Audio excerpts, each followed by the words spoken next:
Welcome back to the Brazos Sports Prepscast. I'm Alex Miller, joined with Abigail Ochoa. We got a special guest previewing this week's big games. It's Tom Turbiville. He's the voice of BCSBall.com. You've probably heard him. It's the free online radio streaming high school sports here in town. Tom, thanks for joining us today. Alex, Abigail, thank you. Thank you for the plug. I appreciate it. Yeah, looking forward to this week. I'm going to be covering softball this week. All right. Yeah. Well, so which one of them am I going to see? You're actually going to be seeing the great Robert Cessna. He will be up in West. Must be an important game. Must be.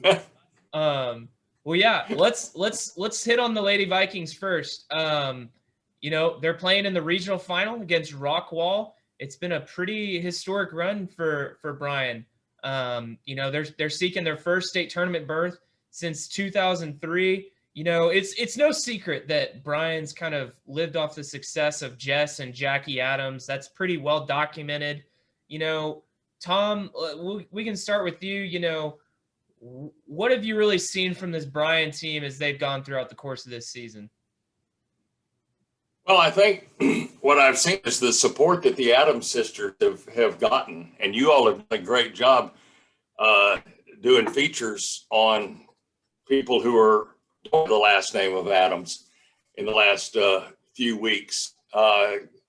Great feature today on A-Rod and on down the line.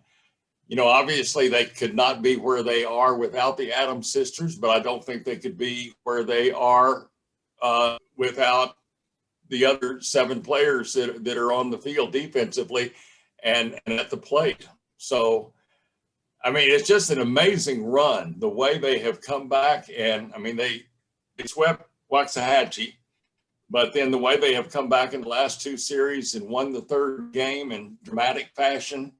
Of course, this last series, they won the 2nd game in dramatic fashion. And just, this is a team that was unranked. Who knew?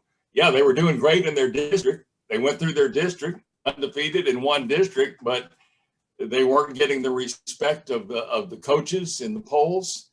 And I don't think anybody really expected them to beat Midway. Midway was ranked number 3, good softball team. But the way that they came back and won game, the way they won the first game on the road up in West, where they're playing tomorrow, and then come back and then win that 3rd game. It's just been an incredible ride for them. It really has. What have you seen from the Lady Vikings, Abigail? You've covered them quite a bit this season. Yeah, especially in the postseason. Like Tom said, they're just really a good group of girls that are able to come in at the right moments. You obviously have the Adams sisters who kind of lead the way, but like Tom said, you can't really do it without the other ones. Bryan has changed its lineup. The last 2 series, they've changed, second baseman, third baseman, in the middle of a game. And it doesn't ruffle them at all. They put Jessica lead off to start the Midway series, which you think you're playing one of the top 3 teams in the state, and then you move it like that, and they were able to pull it off. It worked for them against the Woodlands. You don't win game 2 if you don't have Jessica on and Jackie stepping up to the plate at number 2 when she's usually, I think, 3 or 4. So they've been able to kind of do that, not only offensively, but defensively. If something goes wrong, Luna's going to change it in the field. He's done it before. He changes the first baseman if it's not working, second baseman. They have so many girls who can go in so many different positions that it really helps them when they get, against tough teams that like Midway or the Woodlands, and they're able to challenge them in that way, because they can kind of just change on a dime. And, I don't know if, Bryan has had to win obviously in 3 games the past 3 rounds. And, none of those teams have had to do that yet. And so Bryan's been able to give them a challenge there. And I think it really helps by how versatile their roster is. I agree totally. And, Luna's decisions in the postseason have just been masterful, I think.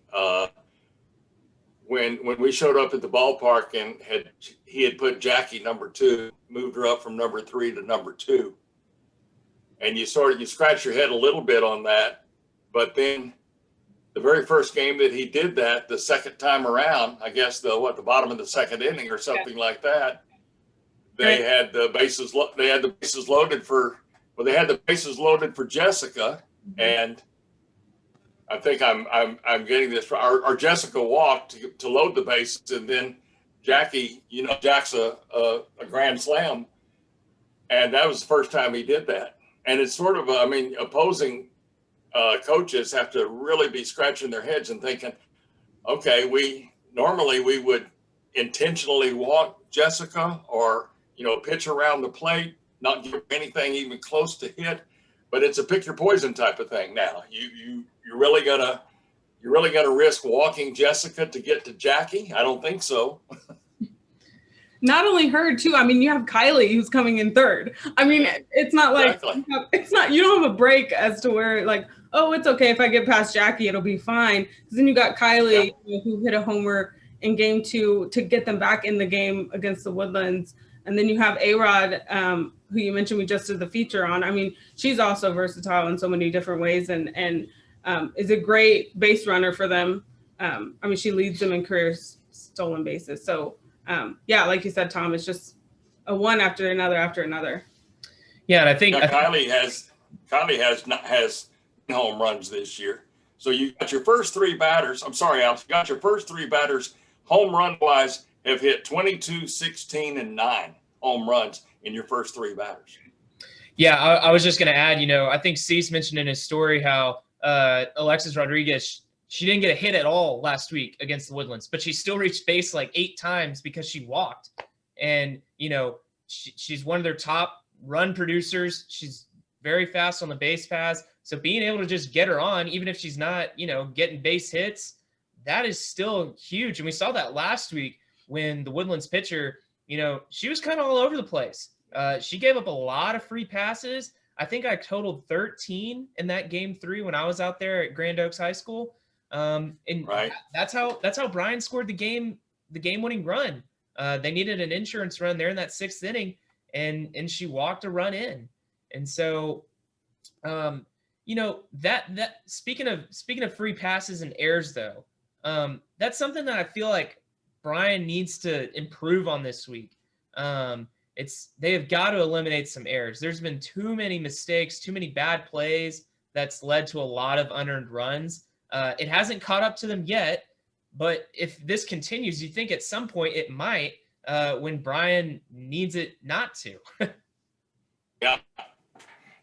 Well, it's almost caught up with them in that second game against the Woodlands over at Navasota, when the Woodlands put up 3 runs in the was it or something like that. I wasn't at the game. I was over the other side of Navasota doing baseball, but you're right. I think if Coach Luna is worried about anything right now, is this late in the season, still committing some errors, still leaving some people on base and things like that. And the deeper you go in the playoffs, the better you get. And this Rockwall team, I'm not sure they were favored against Bridgeland, but I tell you what, they came through and they did it. And they got some power hitters too, and they got some big batting averages all through their lineup. I've been looking at their stats this morning.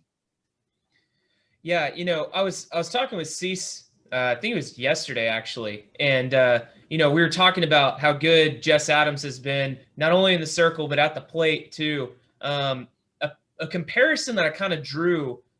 Bryan's kind of used her and ridden off her success the way that the A&M softball team once rode off the success of Mel Dumazic in the circle and at the plate, a star 2-way player for the Aggies. Tom, you feel like that may be a fair comparison? Well, I could either fake an answer right now, or I could just tell you the truth, and I'll tell you the truth.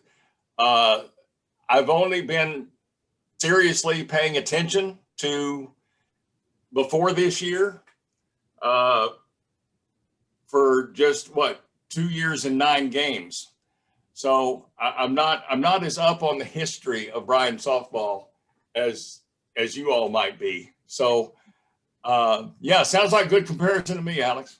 All right, there we go. There we go.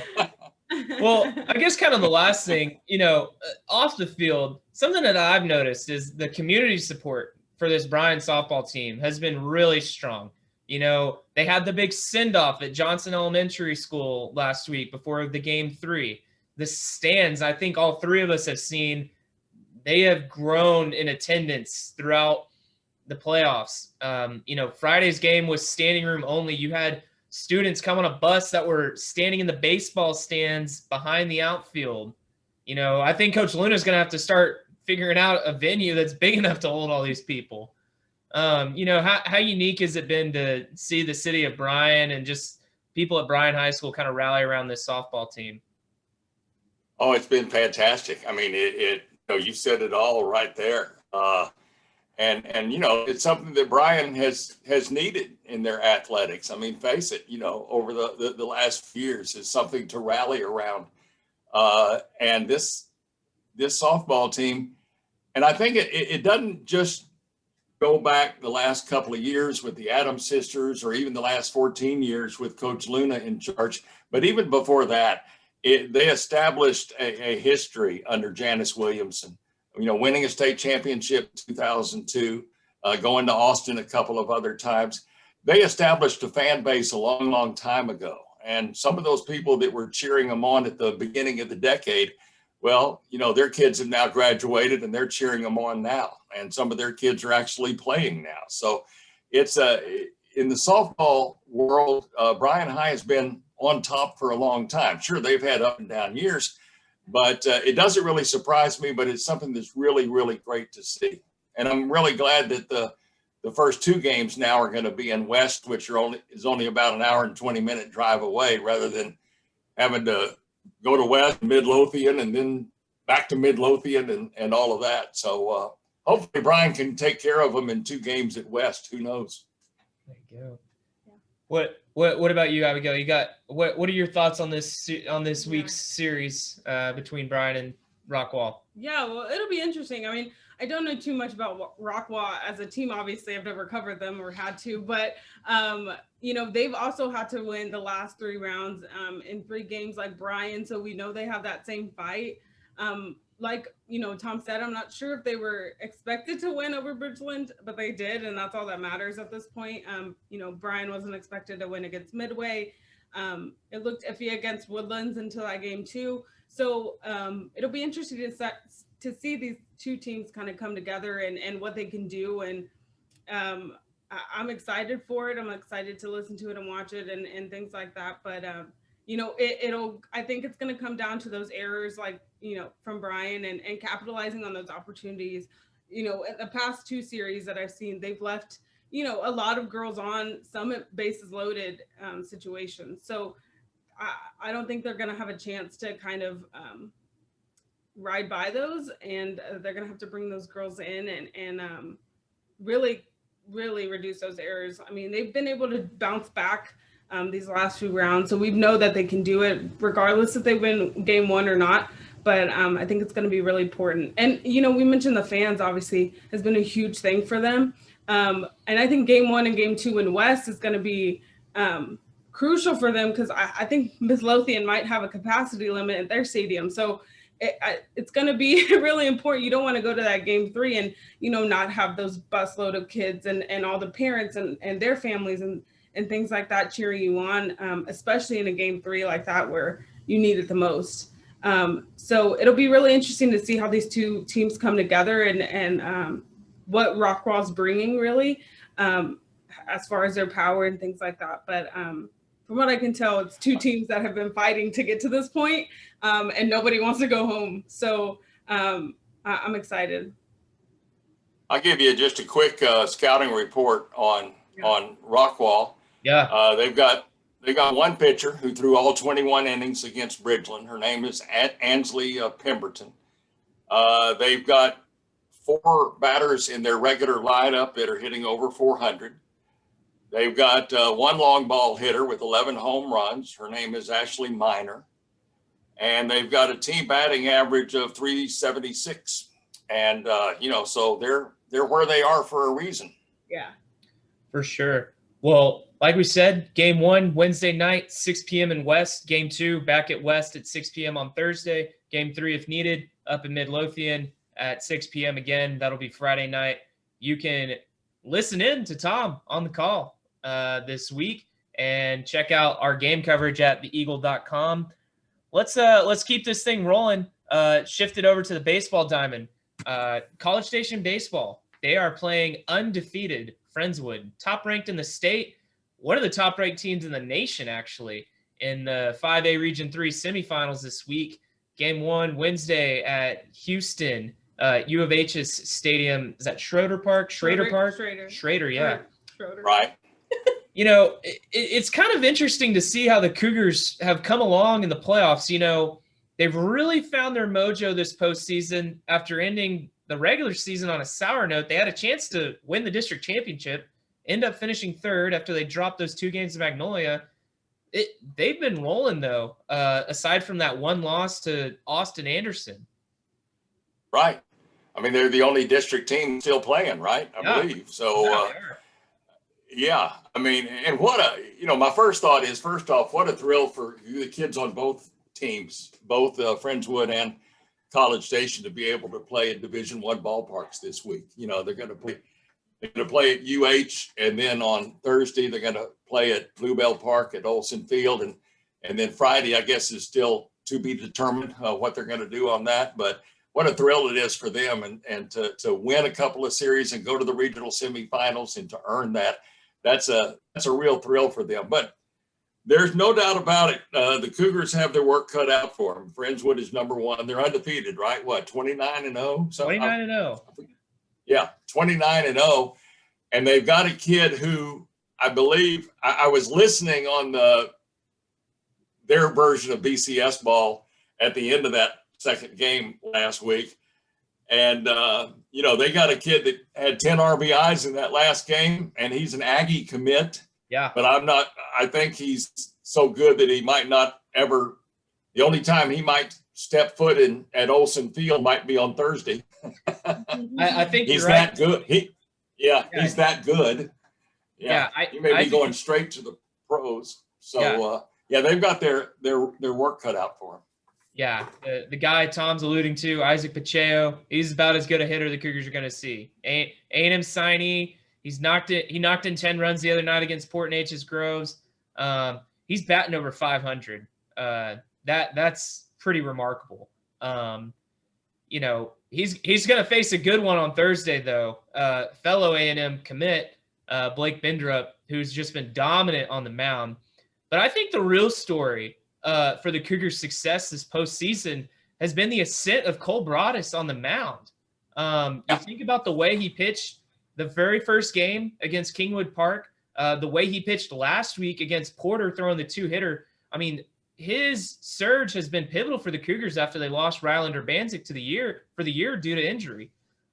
He's been the game 1 starter in each of the series. He dropped that game against Austin Anderson, but, came back last week and threw his best game of the year against Porter. I mean, Cole's going to have to throw lights out again on Wednesday if the Cougars think they're going to have a chance to be able to knock off Friendswood. Yeah, I agree. What do you think, Abigail? Honestly, I haven't covered them too much this season. I feel like I don't have a great opinion on them. Just because I haven't seen them. I think I've seen them once, and it was against Magnolia in that series. And, they weren't able to bring in a lot of runs. Obviously, they lost that game. But, yeah, I think Alex is probably a better person to go on with this just because he's covered them more than I have. Well, I've been seeing them every other week because Rusty Shaw and I have sort of been alternating softball and baseball since these playoffs started.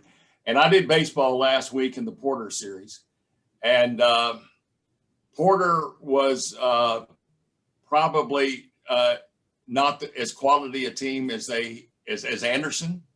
I think coming back and winning that Anderson series in 3 was really, really key for them, and the Kingwood Park series. Porter, I think they probably advanced one more rung on the ladder than they expected to. But still, I mean, College Station has going now, and you look at that batting order. Look at Mikey Elko. Not his batting, but his fielding. I tell you what, in that second game in the first game against Porter at Navasota, I mean, he put on a clinic at shortstop. I mean, it was just amazing what he did out there. I mean, he did not miss a beat. He made some of the most amazing throws on the run, going the opposite way, throws to first base. He was really an incredible fielder. He's been key to College Station, but you go all the way down the lineup. I mean, Fowler, Scamardo, Bendrup, even at the plate. Colby Smart, Max Childress has had he's looking for some hits here in the postseason. I'm trying to find out. He didn't have any hits last week. So Max is trying to, get that going a little bit, but the first 5 or 6 in the lineup are really knocking the cover off the ball. They're really doing well. Yeah, and down at the bottom of the order, Dalton Carnes, he started the year as College Station's leadoff guy. They moved him down to the bottom of the order, wasn't doing too hot. He's had some big hits this postseason. He had a big home run earlier. I think the thing for me, what I'm looking for, College Station's gonna have to play about as perfect a game as they can. You think about the Anderson loss, the loss to Anderson that first game. They probably could have won that game. Anderson scored all 6 runs with 2 outs, and in all 3 of those innings, College Station had a chance to get out of the inning without giving up any runs. So, the Cougars have played pretty clean, pretty solid. You mentioned how well Mikey Elko has been playing at shortstop. In order to beat a team like Friendswood, who 1 through 9, they've got guys that can just hit the cover off the ball. College Station's going to have to be pretty dang solid in the field. It'll be interesting seeing how Thursday shakes out playing in that bigger ballpark. I mean, Olsen Field's a lot bigger than Navasota is. Maybe that helps keep the ball in when you're facing some big hitters. And then at the plate, they've got to stay ahead of things. I feel like earlier in the season, if they get behind, sometimes it's been hard for them to catch back up. But they've been hitting pretty consistently. They've seen good performances from Colby Smart, from Dalton Carnes toward the bottom of the lineup, guys who hadn't necessarily been contributing earlier this year as much. But yeah, this is gonna be the tallest test yet. Friendswood's got a solid ace, Jacob Rogers. He's been dominant all season. He's got a .36 ERA. I think it's going to be a great series. It's interesting that College Station went with a 3-game series rather than maybe playing for 1. Maybe they flipped for 1. I don't really know. As long as I can remember, College Station's never been a team that goes for a 1-game series. So, maybe they like their odds facing a team like this in 3 games. I think back to when they went to the state semifinals in 2016, they played Alamo Heights and faced Forrest Whitley, who got drafted in the middle of the game. Alamo Heights loses that next game in the state championship to Grapevine. It wasn't even close. Maybe they feel, hey, we can get through. Maybe we drop one of these games, but we can win 2 out of 3. Even if the Cougars are facing elimination, historically speaking, they do well when their back's against the wall. You think about the back-to-back wins over Anderson. You look back, they do well when they're facing elimination in the playoffs. That's right. I think you got to hand that to Coach Litton and the coaching staff. And I know that Coach Litton is just on top of the moon right now because last year was his first year as the head coach, and they got to play 9 games or whatever they got to play. So it was an unremarkable start to his head coaching career at College Station. But I'm so happy for him and his staff that they were able to get in a full season this year, and not only that, make it to the playoffs, but now make a long run in the playoffs.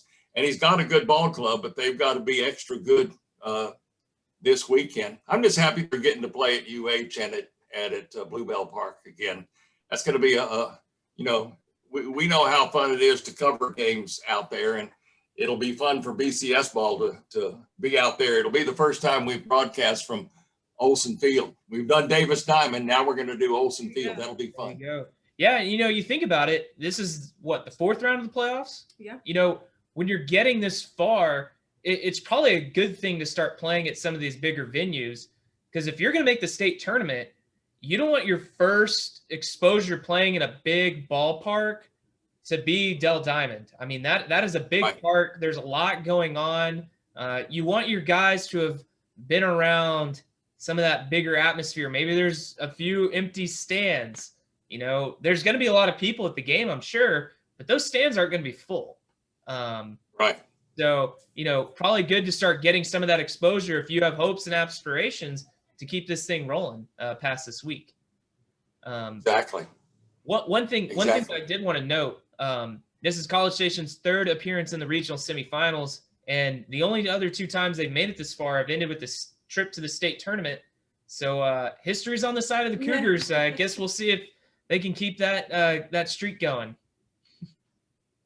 Indeed. And I think there'll be good fan attendance out there. I really will. College Station follows all their sports teams really, really well. And I think when you have an opportunity to play an undefeated team and the number one ranked team in the state, and a player like Friendswood has, I think just the entertainment value of going out there and watching two baseball teams will bring a lot of fans out from both sides. For sure. Well, like we said, College Station playing Friendswood Wednesday night at Houston's Schrader Park, Thursday at Olsen Field, Saturday, if needed, at a location to be determined. Sounds like it's going to be maybe somewhere in the Cypress area. Not too sure yet on that, though. College Station, they have graduation Friday night. So, right. Yeah. People wondering why they're going Wednesday, Thursday, Saturday. That's the reason, because they graduate on Friday night. Bryan doesn't graduate till Saturday. So that's why softball is Wednesday, Thursday, Friday. So, well, I guess we'll see if Bryan and College Station can extend their season. I'm sure there's nothing better for players than school's out and we're still playing ball. So we'll see if they can make it into the summer.